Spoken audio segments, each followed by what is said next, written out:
રણછોડ મહારાજ માખણચોડ મહારાજના નાદથી મંદિર પરિસર ગુંજી ઉઠ્યું।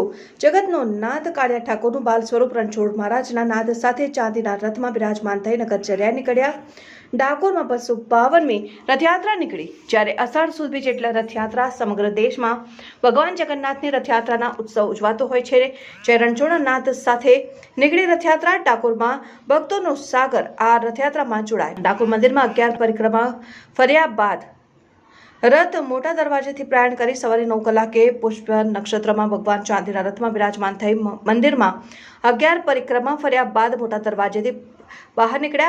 आ रथ मंदिर थी निकळीने टावर गौशाला राधा कुंड मोखा तलावड़ी गावना वाड़े पहुंची। त्या भगवान अर्धो कलाक विश्राम करशे। त्याथी बपोरे रथयात्रा निकળી रणछोड़पुरा समाधि केवड़ेश्वर महादेव थईने लक्ष्मीजी मंदिरे आवशे। ज्यां पूजा विधि थया बाद रात्रिना 8 वाग्याना अरसामां रथयात्रा निज मंदिरमां परत फरशे। आ उत्सवने लईने भक्तों में भारे उत्साह जोवा दिखाई रह्यो छे।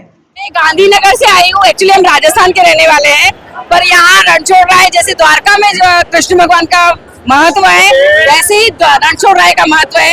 उन्हीं की सेम के सेम वैसी किसी प्रतिमा है, उसे दर्शन करने के लिए आए और यहाँ जो रथ यात्रा निकलती है उसको देखने के लिए भी आए। पुरानी रथ यात्रा है। बहुत अच्छा, क्योंकि ये तो पावन स्थल है, धार्मिक स्थल है। 4 धाम की यात्रा जो जगन्नाथपुरी नहीं जा सकते हैं, वो हमारे गुजरात के जो है रणछोड़ राय है, बहुत महत्व है और इन्हीं का दर्शन करने के लिए आए।